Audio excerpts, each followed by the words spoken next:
Hi అండి అందరికీ. ఈరోజు వీడియోలో సింపుల్‌గా, టేస్టీగా చేసుకునే చేపల పులుసు ఎలా చేసుకోవాలో చూసేద్దాము.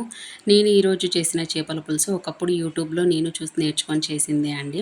కానీ వాళ్ళు చేసిన దాంట్లోనే కొన్ని మార్పులు చేశాను మన టేస్ట్‌కి తగ్గట్టుగా. టేస్ట్ అయితే చాలా బాగుంటుంది. మీకు నచ్చితే మీరు ట్రై చేయండి. మనకు చేపల పులుసుకు కావాల్సిన ఇంగ్రీడియెంట్స్ అల్లం, వెల్లుల్లి, జీలకర్ర, 2 పెద్ద size onions, kasuri methi powder, మెంతులు, కొత్తిమీర, ధనియాల పొడి, గరం మసాలా, పచ్చిమిర్చి, ఒక పెద్ద సైజు ఒక పెద్ద నిమ్మకాయ సైజ్ అంత చింతపండు. మనం తెచ్చుకున్న చేపలను ఉప్పు, నిమ్మకాయ, పసుపు వేసి నీసు వాసన పోయే వరకు క్లీన్ చేసుకోండి. ఇప్పుడు ఒక మిక్సీ జార్ తీసుకొని అందులోకి కట్ చేసి పెట్టుకున్న 2 పెద్ద సైజు ఉల్లిపాయలు, ఒక స్పూన్ జీలకర్ర, అల్లం వెల్లుల్లి వేసి మెత్తగా పేస్ట్ లాగా గ్రైండ్ చేసుకోవాలి. ఇప్పుడు ఒక బాండి పెట్టేసుకొని అందులోకి ఆయిల్ వేసుకోవాలి. ఆయిల్ వేడయ్యాక మెంతులు వేసుకొని మెంతులు కలర్ మారేంత వరకు వేయించుకోవాలి. మెంతులు ఫ్రై అయ్యాక మిక్సీకి వేసి పెట్టుకున్న ఆనియన్ పేస్ట్ని ఆయిల్లోకి వేసుకొని పచ్చివాసన పోయే వరకు వేయించండి.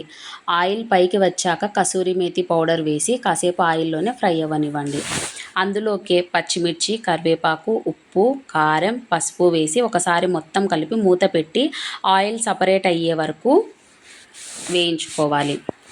ఇందులోకి మనం ముందుగానే నానబెట్టుకున్న చింతపండు పులుసుని వేసి ఒకసారి మొత్తం కలిపేసి 2 నిమిషాలు మూత పెట్టి బాగా ఉడకనివ్వండి. ఇది ఇలా ఉడుకుతున్న టైంలోనే మళ్ళీ మనం ఇందులోకి ఒక హాఫ్ లీటర్ మైన వాటర్ని యాడ్ చేసుకొని ఒక 5 నిమిషాల పాటు బాగా ఉడకాలి. ఈ టైంలోనే మనకి ఉప్పు, కారం సరిపోయాయో లేదో చూసుకొని ఒకవేళ సరిపోకపోతే ఉప్పుని కానీ కారంని కానీ యాడ్ చేసుకొని కాసేపు మూత పెట్టి ఒక 5 నిమిషాల పాటు బాగా ఉడకనివ్వండి.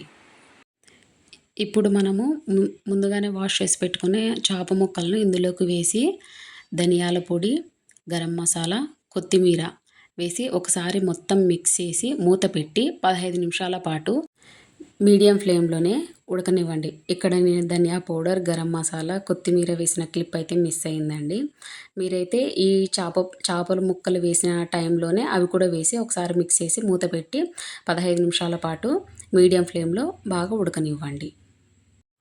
మధ్యలో ఒకసారి మూత తీసి మనం పెట్టుకున్న కడాయికి అంచు చివరలను పట్టుకొని వీడియోలో చూపిస్తున్నట్టుగా గరిట పెట్టి తిప్పకోకుండా మొత్తం ఒకసారి ఇలా కలబెట్టేసినట్లా అనేసి మూత పెట్టేసి 15 నిమిషాలు అయిపోగానే స్టవ్ ఆఫ్ చేసుకుంటే రెడీ అయిపోతుందండి. చేపల పులుసు ఎప్పుడైనా కానీ వేడిగా ఉన్నప్పుడు తినడం కన్నా చల్లగా అయిన తర్వాత తింటే టేస్ట్ ఇంకా బాగుంటుంది.